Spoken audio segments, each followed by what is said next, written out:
What is going on, Misfit Nation? Welcome back to another episode of the Misfit Wrestling Podcast. I'm your host, Matt the Misfit. I apologize for my long break, 2-week break rather. Obviously, my last review went up on September the 16th. That was a Monday Night Raw review. A lot of things have been happening. I'll talk about that in just a little bit. First, I need to do some plugs. Hit the like button, comment down below, hit the subscribe button, youtube.com/@MisfitWrestling podcast.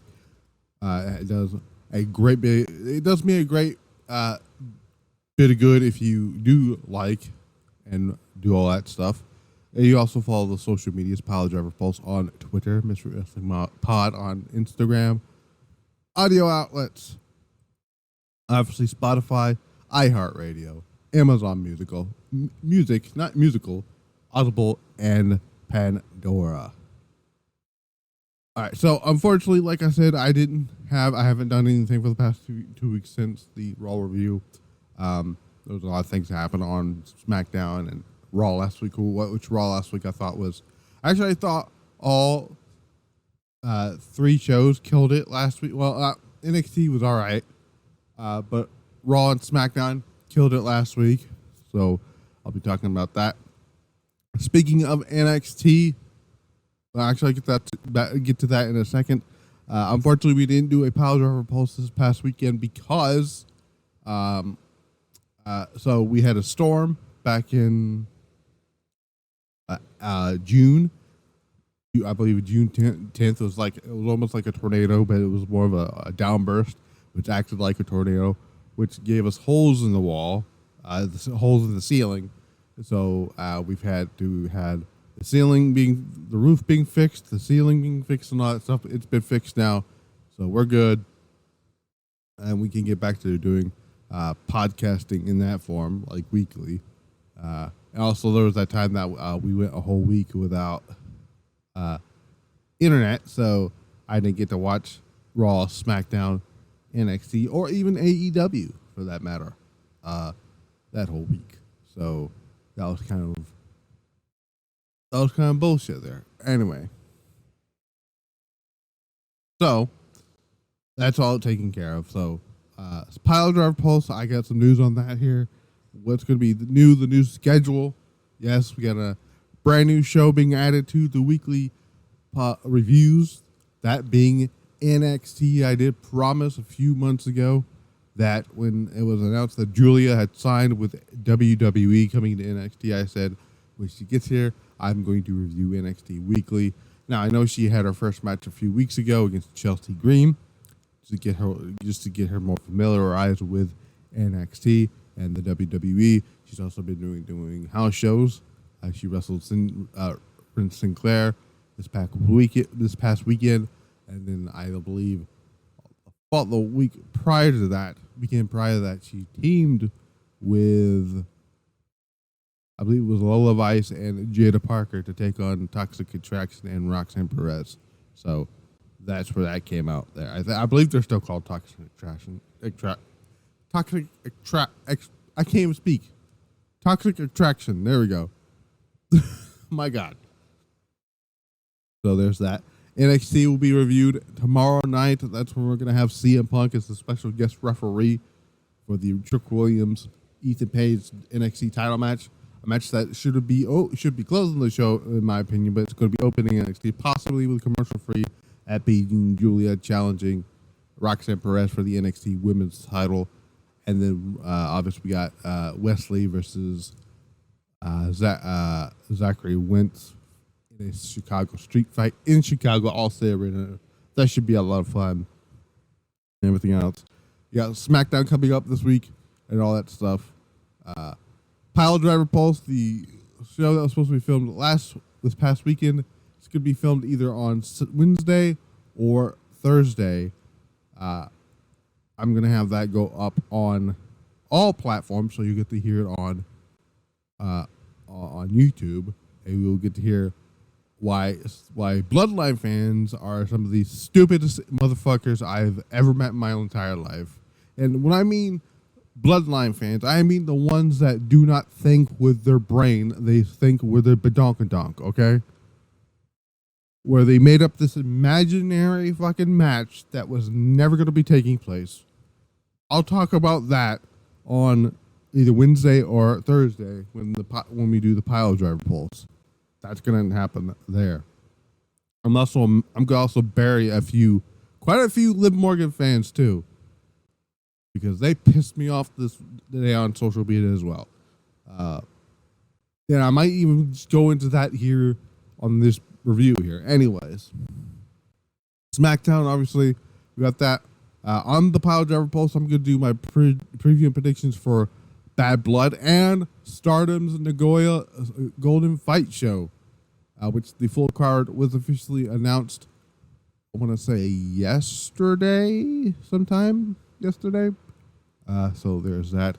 Also, I want to give a special happy late birthday to Stardom Tatsuki. Hope she's having a great day, and it is also, as me recording this, is now 12:38 a.m. So it's now 10 o'clock, the first day of October. So happy birthday to the young goat herself, Azumi.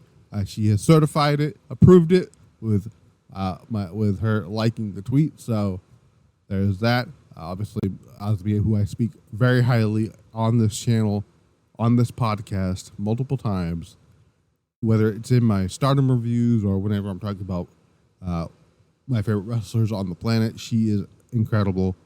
But I hope she's going to be having a great happy birthday to Miss Azumi. All right, and now I got that all the way. Let's talk about Monday Night Raw. This is the final Monday Night Raw.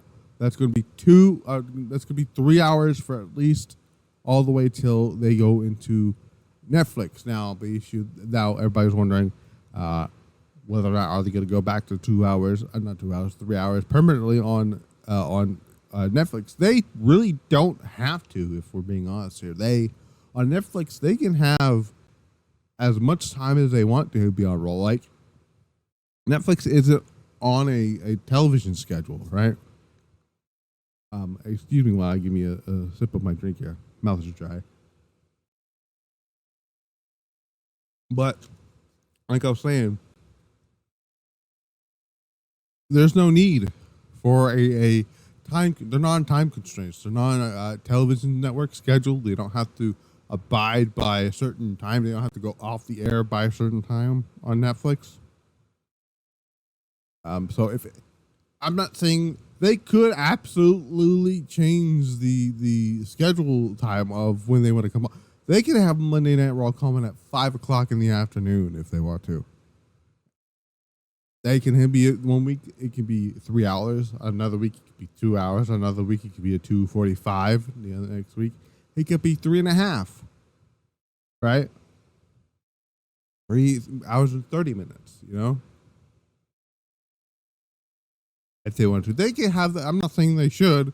They can have a Monday Night Raw that goes 6 hours long on Netflix, because again, they're not bound by a network schedule, so it doesn't matter how long the show is going to be. Another thing that kind of grinded my gears this weekend was the dumb motherfuckers who apparently have never booked a professional wrestling company before, has never booked a real wrestling show, complaining about the 5-match card. I made the argument, and I don't think anybody's actually here on Twitter had actually I don't think they've disputed or even tried to dispute or disagree or anything like that. I don't think they've responded to this tweet, any of my tweets about this. I don't give a shit how many matches are on the show. The amount of matches on a pay-per-view is not going to dictate, in my opinion, should not dictate and will not dictate how good or bad a show is. If this show on Saturday can have could be just solely Punk and Drew McIntyre, and it could be the only match on the show. I'm not going to give a shit unless the match is good.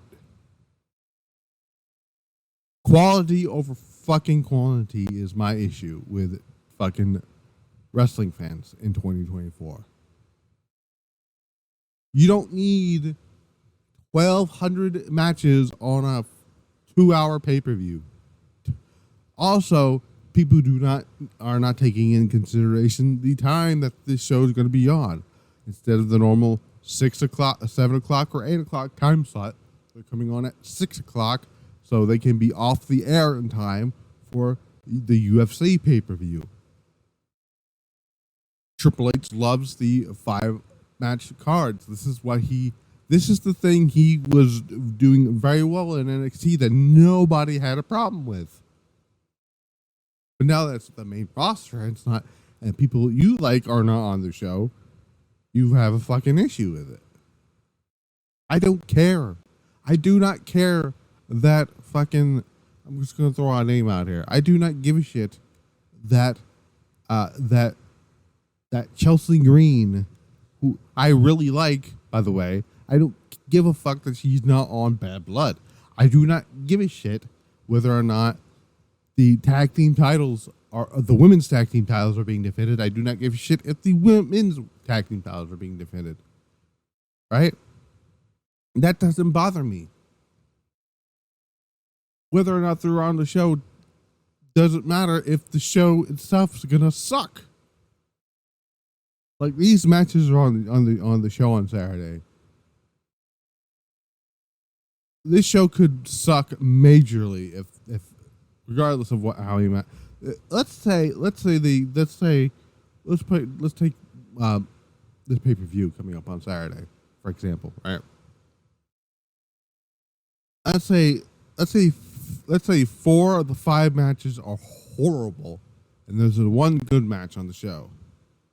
Is that one good match going to save the event from being horrible? No. One good match does not mean, a great fucking show. No, that's not how this works. This is something AEW fails to go back to. That they still have not went back to that the way they did things. Because before I came on here and started recording, I saw that the AEW announced that they're going to do Bryan Danielson defending the AEW title against Okada with the weird ass fucking stipulation, the weird rules of, under 20 minutes it's for the Continental Classic, but over 20 minutes it's for the AEW title. Like, what fucking difference does it make? Who fucking cares? Why is this match happening? I'm gonna, and people say, Okada beat him at Wrestle Kingdom this year, and Bryan, they're 1-1. I'm like, who cares? Do you think the average, the casual AEW fan watched Wrestle Kingdom this year? I watched Wrestle Kingdom this year. Why? Because I watch wrestling. It doesn't matter what type of wrestling it is I'm going to watch it. Other than fucking NWA for obvious reasons. Fuck Billy Corgan. And right now, fuck CMLL too. Or no, not CMLL, the fucking other company, the AAA with fucking Conan and his stupid ass. Anyways, I forgot the point I was making here. Oh my god, I done forgot the point I was making here. So like, the casual AEW fan who only watches AEW, I guarantee you did not go out of the way to watch wrestling. Get up at 5 a.m. to watch Wrestle Kingdom. I got up to watch Wrestle Kingdom because I like professional wrestling, and that's just how it is. But do I care to see another Bryan Danielson versus Okada match after I saw 2 of them? Not really, no.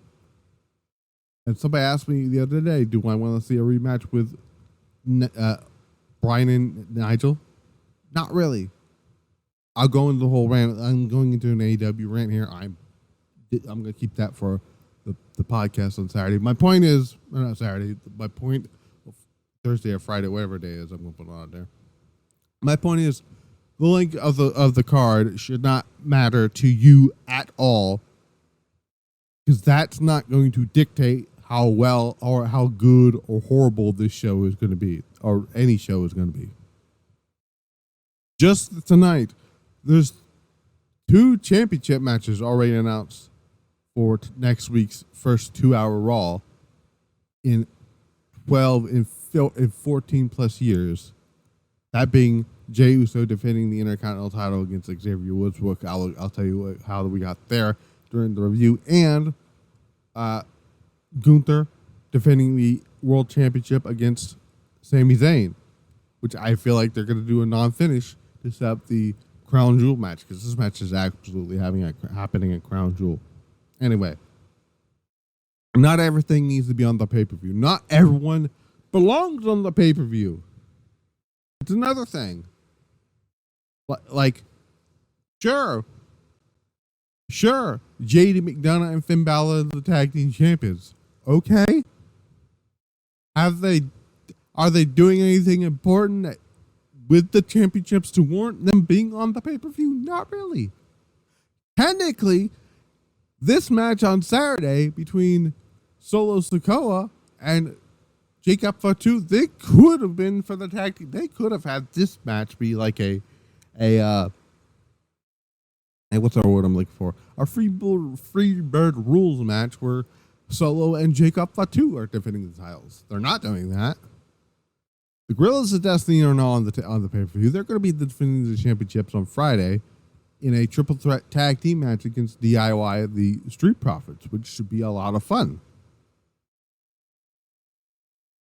Not everyone needs to be on the pay-per-view. Would I have loved to see the Sky Pirates possibly win the tag team titles on the pay-per-view against Jay Cargill and Bianca Belair? Maybe. But we don't even know when this match is taking place, because they just challenged them, but they never said when this match is going to take place. Right? When the Street Profits win the tag team titles, and they end up, I'm assuming the Street Profits are going to win the tag team titles, and they do absolutely nothing with them for weeks. We get to Crown Jewel or Survivor Series, and they're still doing nothing with those tag team titles, and people are wondering, why are there more matches? This is why. If you're not doing anything important right now, you don't need to be on the fucking show. Plain and simple. This is one of the pay-per-views where I could have went without. I love what they're doing with Nia Jax right now. I do not give a shit about seeing Bayley versus Nia Jax Part 2. Right? Bayley since winning the title from WrestleMania to SummerSlam, under fucking whelming title run, by the way. Where was I going with this here? Oh yeah. So I don't really care to see why is this on the show. Right? We are in, what is it? June, July, August, September, October now. We're 5 months into the Wyatt 6 faction, and they have yet to be presented on pay-per-view. They had Uncle Howdy. This show actually would have been the perfect show to have the Wyatts on here doing something. This is where I really would have done the Uncle Howdy Chad Gable match. But that's just me. I'm going on a rant here about the fucking amount of matches on the card. Again, my point is, it's not going to matter whether this pay-per-view has 1 match, 2 matches, 3 matches, 4 matches, 5 matches, 600 matches. If the show sucks, who fucking cares at that point? Well, and you know what else does suck here? It was announced on the broadcast during the Gunther segment that by Joe Tessitore that Ilja Dragunov unfortunately suffered a torn ACL. Damn ACL fucking injury has striked once fucking again on on one of the house shows. I think he was facing Gunther, and he's going to be out for 6 to 9 months. And right there was my winner for the 2021-2025 Men's Royal Rumble match. He's gone now. Now I have to think of a new winner for the 2025. I already have my Women's Royal Rumble winner locked in.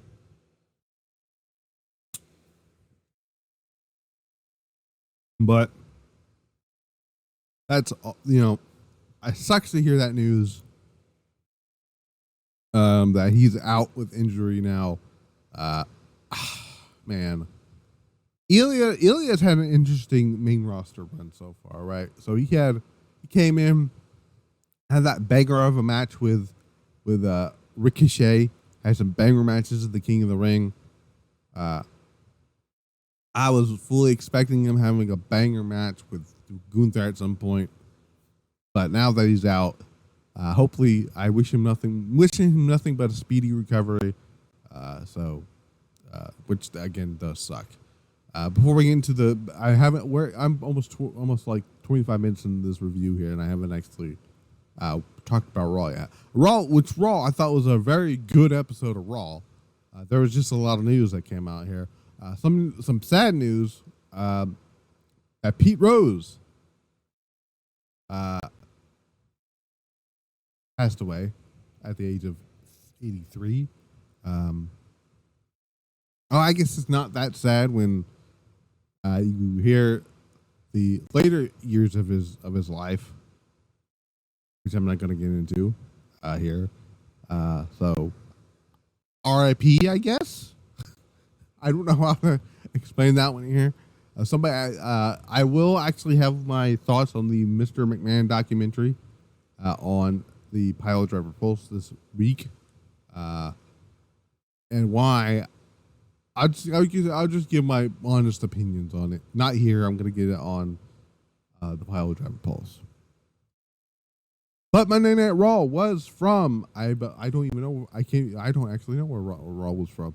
It was from Evansville, Indiana. We saw the return of Seth Rollins as well. He was on the show. We'll talk about him. Phenomenal segment with Drew McIntyre and CM Punk. We're going to get into that as well. But the show, this was one of the first Raws in a while that didn't have a rundown, so I didn't know what the fuck was going on other than the advertised matches on the show. Jey Uso won the Intercontinental Championship last week in an excellent match, by the way, one of Jey Uso's better matches this year. It's just kind of funny that he has had a better match with Ilja Dragunov and Bron Breakker than his own fucking brother. That's hilarious. He came out. Some blue was added to the Intercontinental Championship. Thank God, because it looked bland without color on that title. All right, like sure the WWE Championship has just the red on there, but Cody Rhodes is actively still trying to get the Winged Eagle title back, and I hope he does, because they don't use that championship that much anymore to give out replicas to anymore. They have their own replicas, custom replica titles made for NFL teams and hockey teams and baseball teams and basketball teams. So and there's no need to keep that title design anymore. So we'll see. But Jey Uso gets the "You Deserve It" chant by the fans there. Jey says that now he's in Evansville. Promises to be a fighting champion and fight anyone who wants to shot at his title. He thanks his mom, his family, and all that stuff here.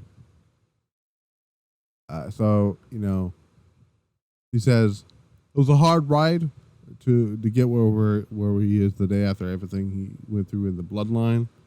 And then says that he has a twin whose whole career He said he was a twin for his whole career until now.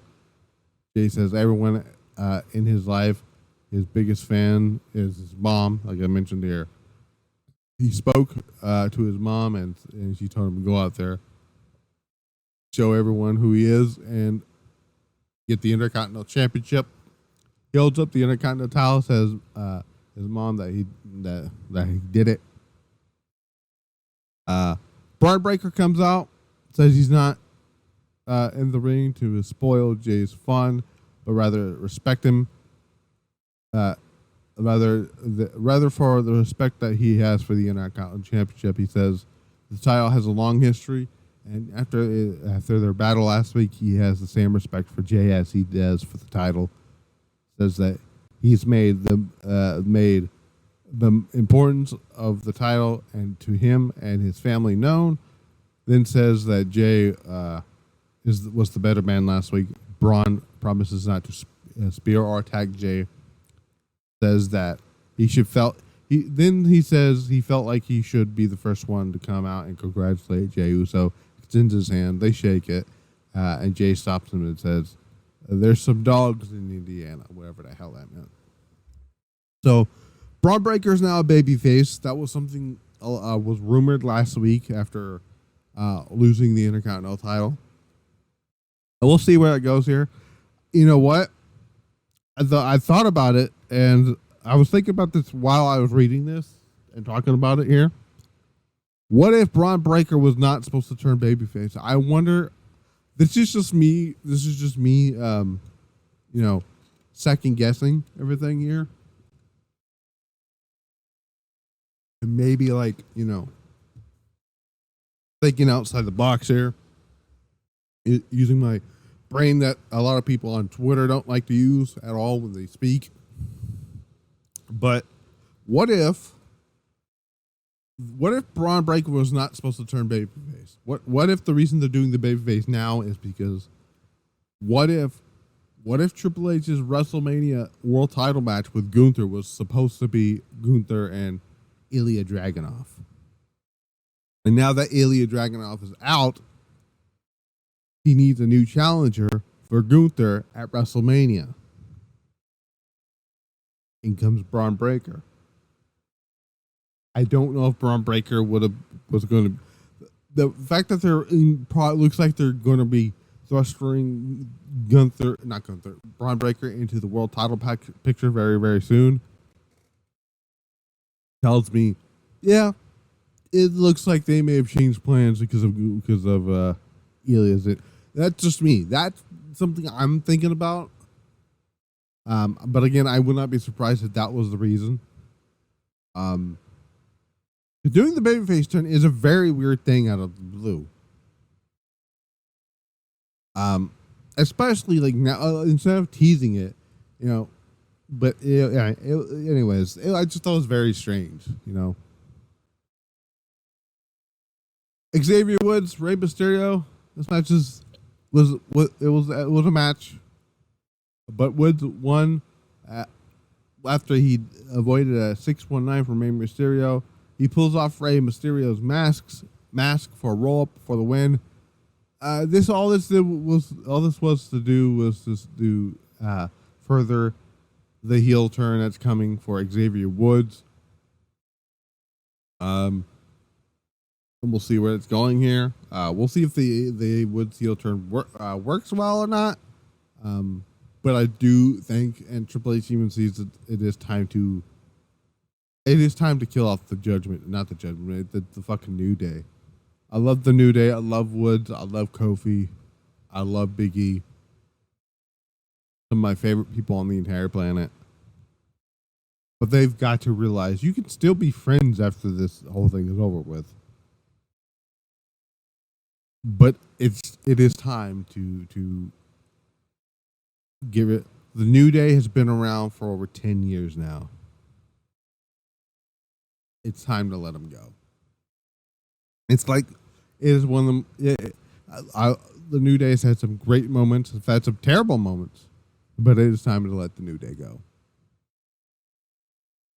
We see the Pure Ass Collective Shayna Baszler and Sonya Deville tried to get in the head of Lyra Valkyria, questioning where Natalia and Zelina Vega are. Shayna Baszler looks like she wants to do. She'd rather be anywhere else. I don't blame her. I was talking about this in a chat with one of my friends over there. Give me the whole year podcast. Dan over there, or Dom over there. No, it was Dan. I don't know. I said Dom. Dan. And I was saying, Shayna Baszler should have been positioned as a badass heel, babyface, whatever, right out of the gate with Triple H. The fact that they did the build-up was kind of good. That video package that they aired was fantastic to the Ronda Rousey Shayna Baszler match, and after Shayna beat Ronda, and then the very next night on Raw got a thank you Shayna chant. That's where you should have pulled the trigger on her getting a push by herself. But what did you do? You stuck her back in with a tag team. So yeah.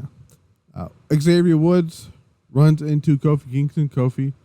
He's trying to explain to Kofi that pulling off Ray's mask was an accident before Kofi informed Woods that Jey offered him an Intercontinental Championship match.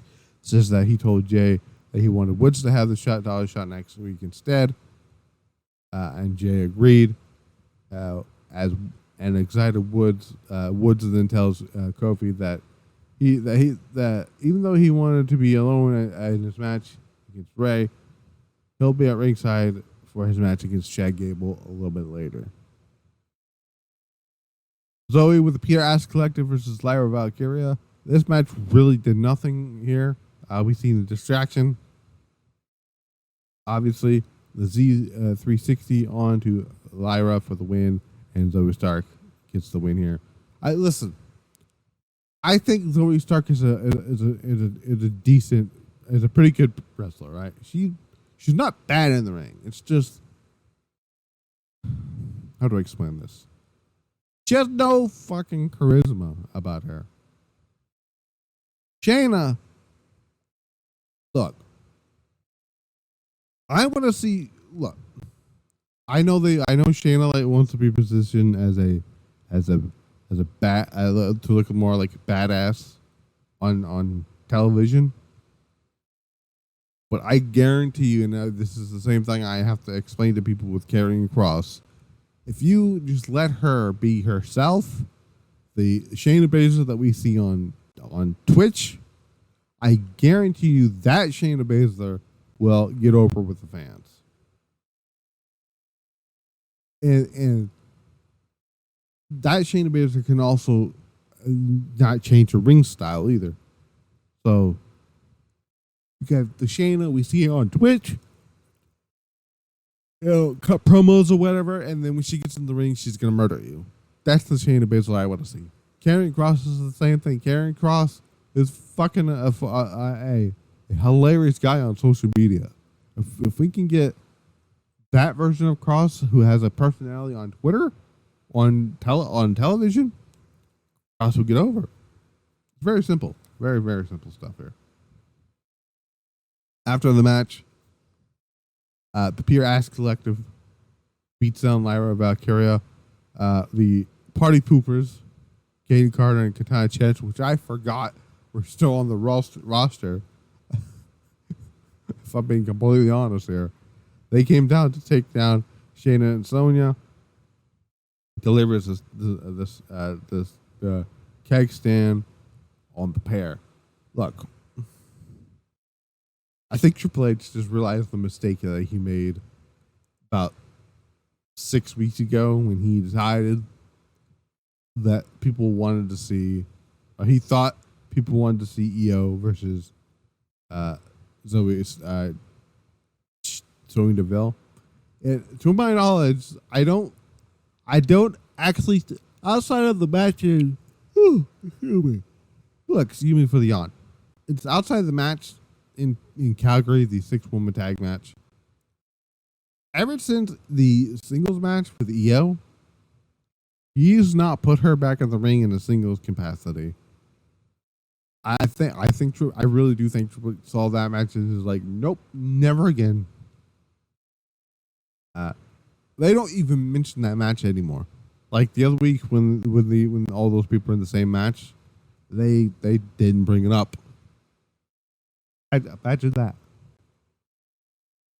One of my favorite segments of the show, CM Punk, Drew McIntyre, Pierce, who has terrible security with him, brings Punk and Drew down to the ring, asked if they have any last words up before there's a Hell in a Cell match on Saturday, which to me should be main eventing the show. Drew points out that he's wearing black out of respect for CM Punk's wife and what he's going to do with him. Says that Punk will be gone thanks to him, and says he can talk all day if Punk doesn't want to. He says fans have been watching what happened to him, what happened for the last 10 months, and yet they still chant for CM Punk. Drew says there was a time in his life where he had no had no time for hate, but Punk taught him that that hate is a powerful weapon. He says that hate will die with Punk on Saturday. Leaves and Drew leaves the ring when Punk comes the microphone. So I guess Drew McIntyre wants to join hate. Is the point I'm getting across here. So Drew should send his application to Natsuko Toro and all that stuff here. I'm just saying that's what it came across to me about. Punk has been called a lot of things throughout his career. He's known as the voice of the voiceless. He is the one that's voiceless tonight. Says that he's filled with rage and he's been living in a hotel for the last 4 months so that his wife doesn't see the man that he's become because of Drew McIntyre. Says that McIntyre will be begging on his knees on Saturday, praying him to tell him to pray to him. Tells McIntyre he's going to see him in hell. There was a point in this match that basically said, "I'm going to put you in a box. I'm going to smother your blood all over the place. Put you in a box." Basically, what he said was, "I'm going to murder you," is what he said. Basically, like he's saying somebody's going to die. Boy, if there's no actual blood on this show at all on Saturday, in this match particularly, what the fuck are we doing here? And I'm not talking about using fucking blood capsules. I mean, Punk and Drew should be allowed to blade each other or open themselves up the hard way. It's one night. It's not going to hurt anybody. Well, people with fucking...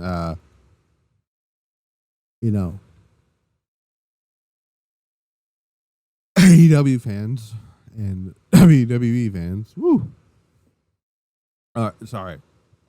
Just stupid people. So there's that. But again, they didn't really do anything else here. I was assuming they were going to do a brawl, but they didn't. There was really nothing else for them to do physically or even say to each other leading to their match on Saturday. So there's that. R-Truth sees Braun Strowman and Miz talking. Braun just says some stuff here. Braun leaves. Get ready for his main event match with with Bronson Reed. Miz informed him that he's got a tag team match with AOP. So there's that. The Judgment Day defeated LWO in a 6-man tag match. JD McDonough delivered the double inside to Joaquin Wilde. 1, 2, 3 after Finn Balor. I guess strips him up and all that stuff here. So yeah, it was whatever. Earlier in the night we saw Balor claiming he had travel issues or whatever here. After the match, Balor grabs a microphone, tells Damian Priest that what he had to say last week about ripping out his heart. He says that he doesn't have a heart and will prove the world on Saturday at Bad Blood that Priest needed the Judgment Day rather than the other way around. Liv Morgan got on the microphone, says, and I quote, these are real words that came out of this woman's mouth, says that I'm a homewrecker, I'm a man stealer, I'm a whatever else she said here. I'm the greatest women's world champion of all time. Bruh.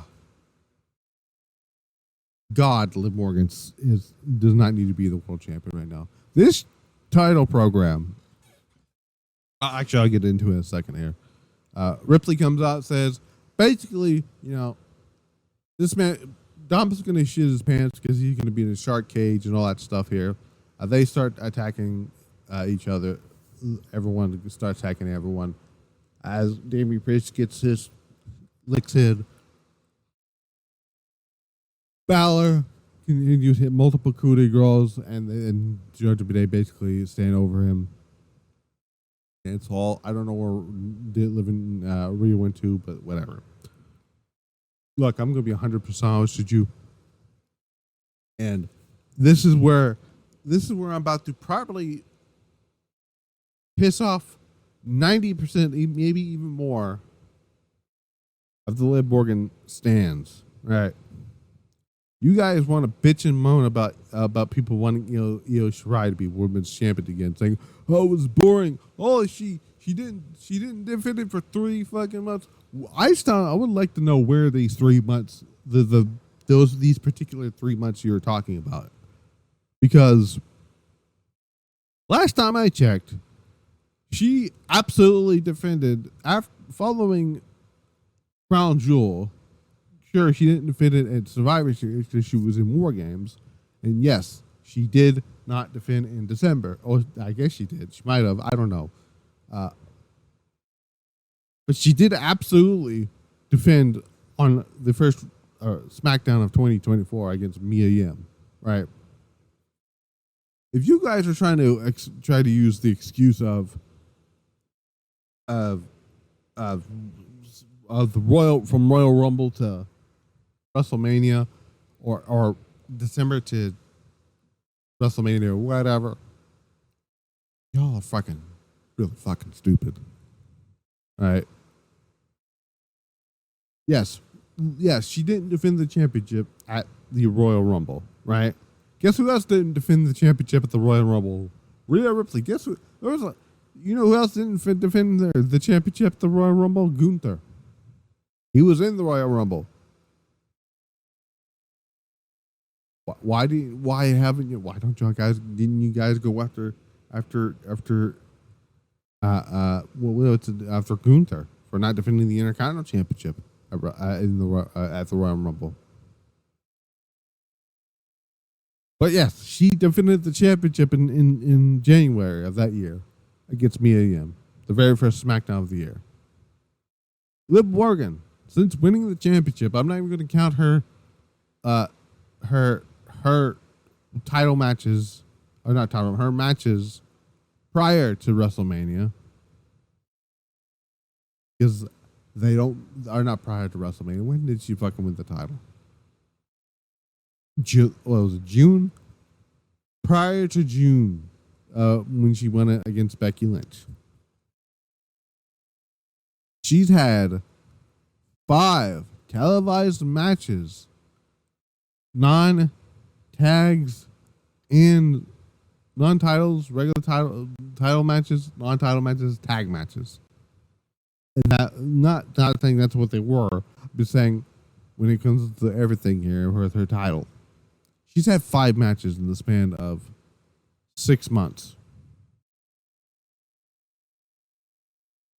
Yet, you guys want to bitch and moan about Io Shirai's title run. Yes, Rhea Ripley had a terrible title run as well because she technically didn't wrestle as much as on television either. Liv Morgan is barely winning. He was barely even competing on this show. And I saw a fucking post that came out from Fightful that her claiming, you know, a romance angle, wherever is at this point seems should be the focus or wherever it was, right? Instead of a title, I'm like, you're the champion. The point of you being a champion should be, hey, I'm the champion. I should be defending my championship. She is now being booked the way that y'all complained about Rhea Ripley's booking as the women's champion. You want to know how many matches Io Sky had on television / pay-per-view as the women's champion? Whether it was a title defense, a non-title defense, a tag team match, or a 6-woman tag, or whatever type of matches they were. There was 15 matches she had in the span of 6 months. I think it was 6 months. August, September, November, August, September, October, November, December, January, February, March, April. Yeah. Span of 7 months, 6 months, around there. 7, 8 months, maybe. Or somewhere around that time frame. 14 months, 14 matches, 14. And 5 of those matches were title matches. You know what the other, or no, 15. The other 5 matches were regular matches. Some of them were tag matches. Some of them were regular, just straight up one-on-one matches. So don't give me the bullshit that, the only reason y'all guys don't like, y'all say Io's title run was horrible because great matches don't make great title programs. And I do not want to hear a fucking thing out of people who say, well, MJF had a great title run, or Bryan Danielson's having a great title run, or Swerve Strickland had a great title run. What? But I was told great matches don't make great title runs. That people are out here saying, MJF had a great title run, and Bryan Danielson's gonna have a great title run, Swerve had a great title run. Samoa Joe had a great title run. Who I love Samoa Joe, by the way, but Samoa Joe was telling actual stories during his title run. By the way, I just thought I'd throw that out there.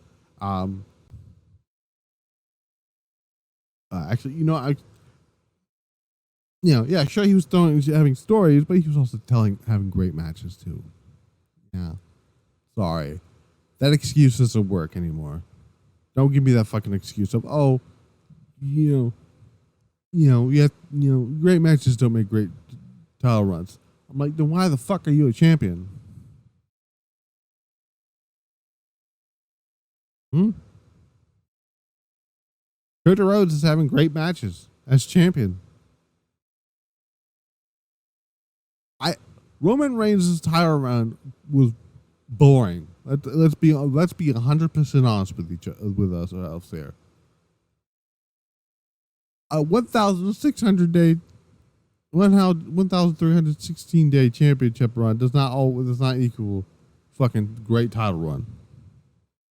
Majority of that title run, he sat at home. Same thing with Brock Lesnar. Brock Lesnar had the championship for like 600 plus days. Motherfucker sat at home. The majority of them. By the way, guys complain about the title being held hostage, right? Now that the title now that the titles started being on, full-time wrestlers, it's either, she's not defending the championship, or, she's wrestling, but she's not defending the title. or whatever it is. You cannot have the same argument of, Rhea had not Rhea, Io had a boring title run because she didn't defend her championship, while coming around telling me and everyone else that, Liv Morgan's having a great title run when she's had 5 fucking matches this year as the champion. Cut the bullshit. Cut the fucking bullshit. Not a single not a single person with a logical working brain wants to see Rhea Ripley versus Liv fucking Morgan at fucking WrestleMania. Liv Morgan doesn't even need to be on the WrestleMania card. There's a reason why Liv Morgan was off the WrestleMania card this year. Y'all want to see fucking Liv Morgan against rather than Becky Lynch. Come the fuck on. Marky, get the fuck out of here. Y'all now understand why I did not want Liv Morgan to win the championship. This is the reason why. Because now, ever since they fucking introduced the whole romance shit of this, the world title, the World Women's Championship has taken a backseat to the fucking love triangle.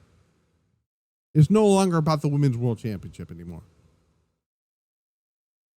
It's stopped being about the Women's World title when they did the shit with Dominic Mysterio.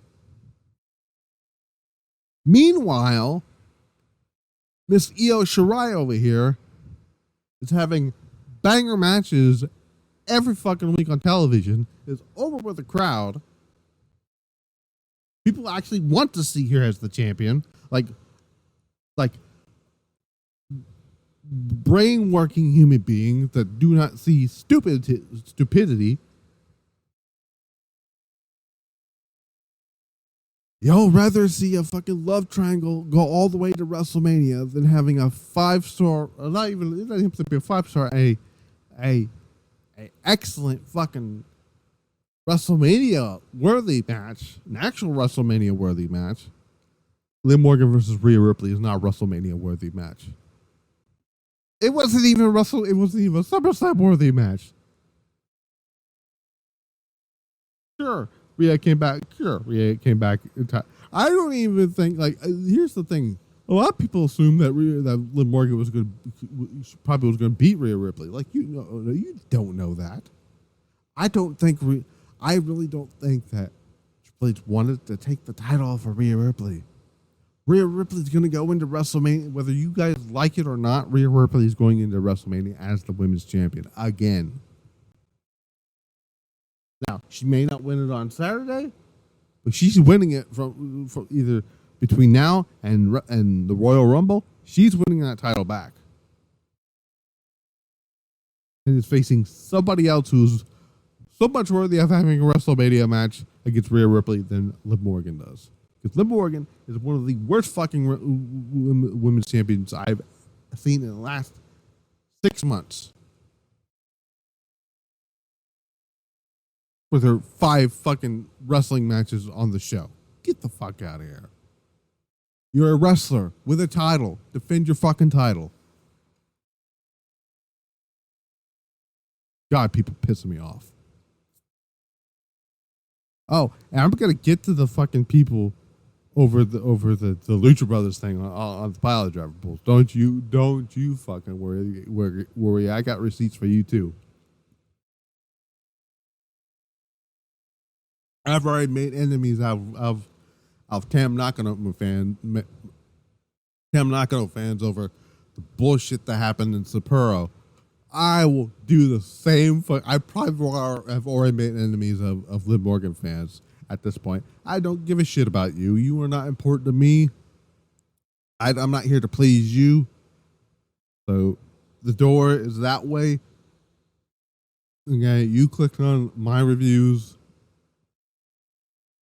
You don't like what I say, go fuck yourself. My show, my opinions, yours don't matter to me. Chad Gable, Kofi Kingston was very good. We went from boring day to Chad Gable and Xavier Woods. This was actually really, really good here. Chad Gable finally broke the curse. Finally got a win under his belt after supposedly being quote unquote buried by the Wyatt Six, according to fucking stupid people on the internet. I still don't understand these people here. Anyway, but Woods tripped up Gable, stopping Woods from hitting, not Woods, from Kofi from hitting the SOS. And he was able to hit the Chaos Theory for the win. Finally, getting a win over his belt here. After this match, by the way, they had a Wyatt Six promo vignette here. I'm not even going to go into everything that was going on here. I am going to say this, though, because, again, this is where stupid people online do not pay. I hit the fucking microphone. This is where stupid people don't use they keep their idiot brains on. Don't actually flip the switch for their smart phone brains on. You know, some of these people on the internet, they're like deer in headlights. Okay, they just don't mind. They have no concept of usage of their brains.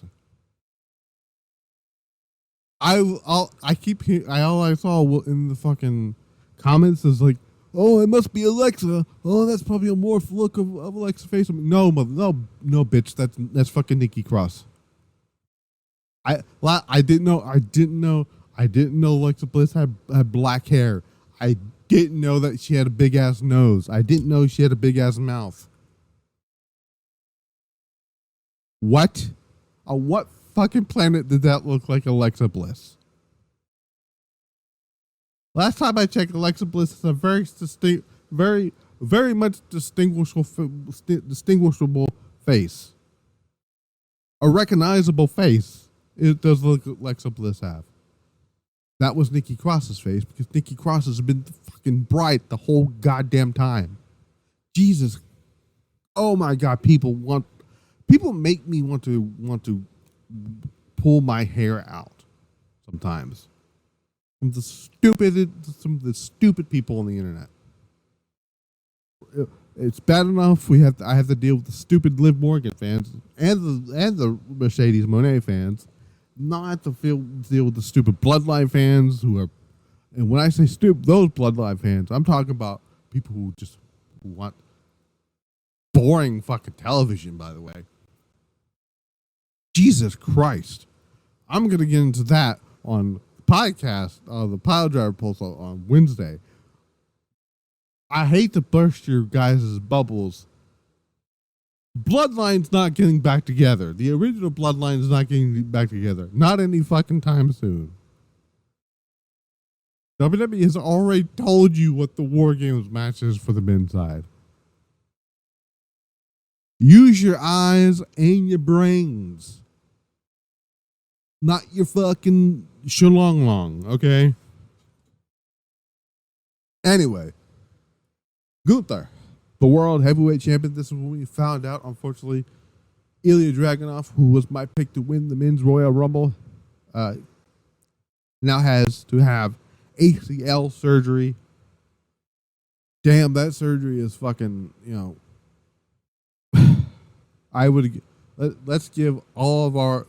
let's take away Chris Jericho's knees and give it to, that's just mean to, that's not mean for Chris Jericho. That's just, it's wrong to do to Ilja Dragunov, giving somebody who no one wants to see on television to, anyways.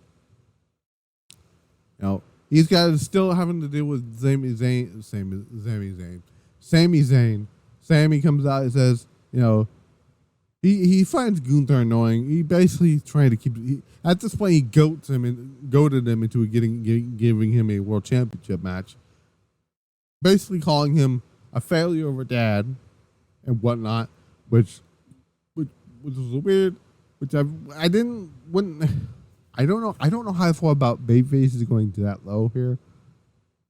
going to that there, but we get the match with Gunther and Sami Zayn, which I was going to assume gets a non-finish, so we get to the pay-per-view. Not the pay-per-view, which one was it? The Saudi show coming up as well. ALP final defeated Authors of Awesome Truth. This match didn't last very long. Miz looks for a babyface tag here, gets tagged in, and then immediately fucking kicks R-Truth. Miz leaves the ring, and Authors of Pain get the win. This reminded me of when when Ric Flair teamed up with Sting for Halloween Havoc 95, I want to say, where it was supposed to be Sting and Ric Flair versus Arn Anderson and Brian Pillman. Ric Flair, who's in a shirt, pants, and shoes, gets tagged in from Sting and immediately just waffles him in the face. That was basically what this reminded me of here. Not as great as the one that Flair did with Sting, but it served its purpose, I guess. We got the rundown for next week's show. Braun Strowman, Bronson Reed, last man standing. This went all over the place here. Things are getting destroyed here. Barricades, everything's getting destroyed here. At one point, the referee dies. Okay. I'm assuming, I think it was either Braun Strowman or somebody. They sent security out, right? This poor motherfucker got squashed into the damn barricade. Okay. And he's like, he's dead. He's gone. This guy's dead at this point. Bronson Reed is just hitting tsunami splashes onto Braun Strowman. And send some other security guards into the ring here. Then Braun Strowman gets the fuck up on the top turnbuckle, which I've never seen that motherfucker go to the top turnbuckle before. Does a fucking splash of some sort on the outside, takes everyone out, puts Bronson back into the ring. Then he's gonna go up again. Like that's a smart idea. Bronson meets up on the top rope, and well, if you notice throughout the night, the entire show, there was no LED ring post, there was no LED ring apron. That means one thing: ring goes boom, and that's what happened. The ring exploded, and the referee. Oh God. This happened with Charles Robinson too, because when Charles did it, that killed me. The delay sell from the referee was fantastic, by the way. But I kind of figured this was what it was going to be here. Bronson Reed's getting ready to get up on the 10 count, and next thing you know, we see the return of Seth Rollins in the curb stomp onto Bronson Reed, helping Braun Strowman get the win and the dub, ending the final Raw, or the final 3-hour Raw, at least till we get to Netflix. I'm really hoping this is the last 3-hour Raw for the entirety of this show.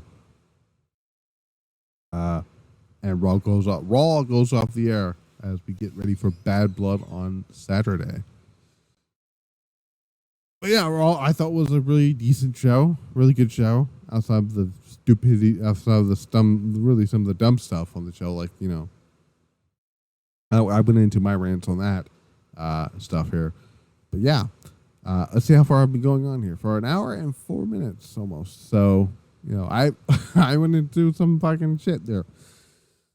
Tomorrow we have NXT. I'm not entirely sure what the full card for that show is.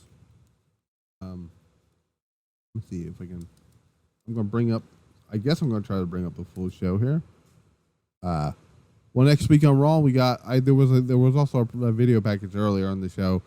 Sheamus challenging Pete Dunne to a Donnybrook match. So next week we got Sheamus and Pete Dunne in a Donnybrook match. And then we have the Intercontinental Championship, Jey Uso defending against Xavier Woods, and Gunther defending the World Championship against Sami Zayn. NXT tomorrow, the new era begins. CW, Chicago, Illinois, Allstate Arena. Okay, so there was another match announced. I couldn't remember what it was. The Miz will host Miz TV with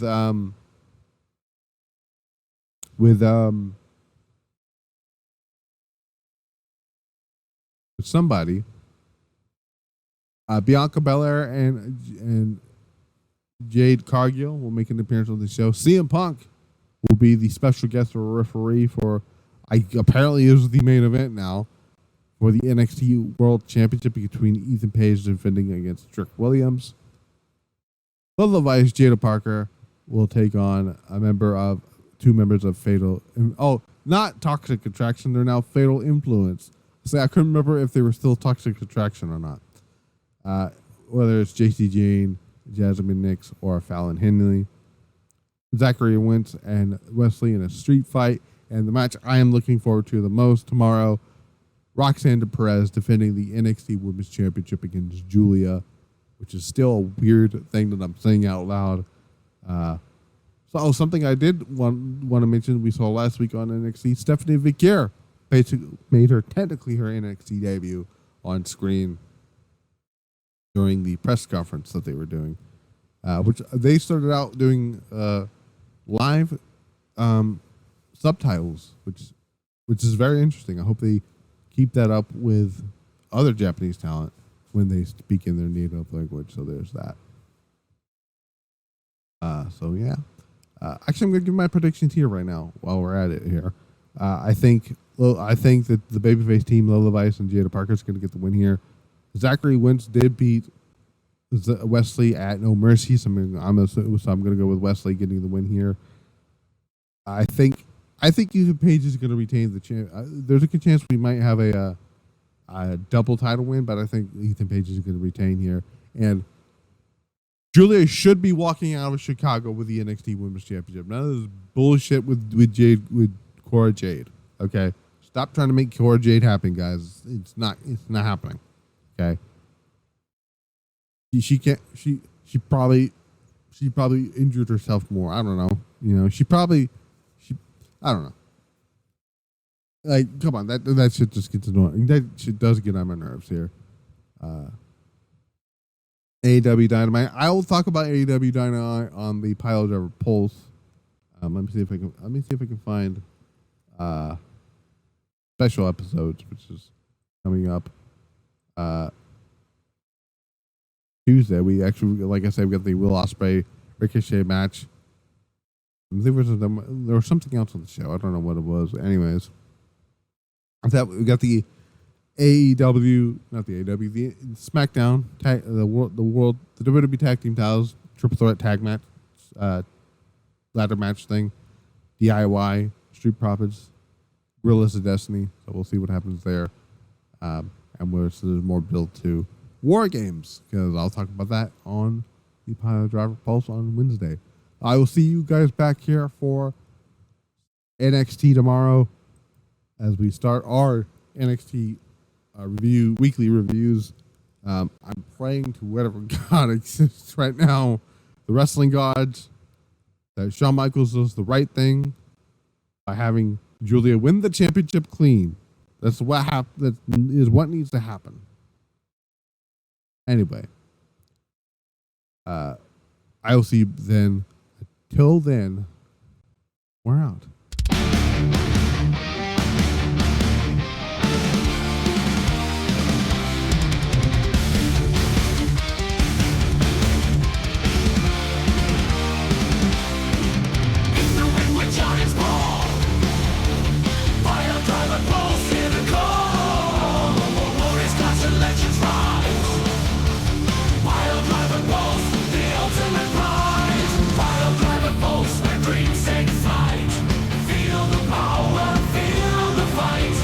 Suplex to a high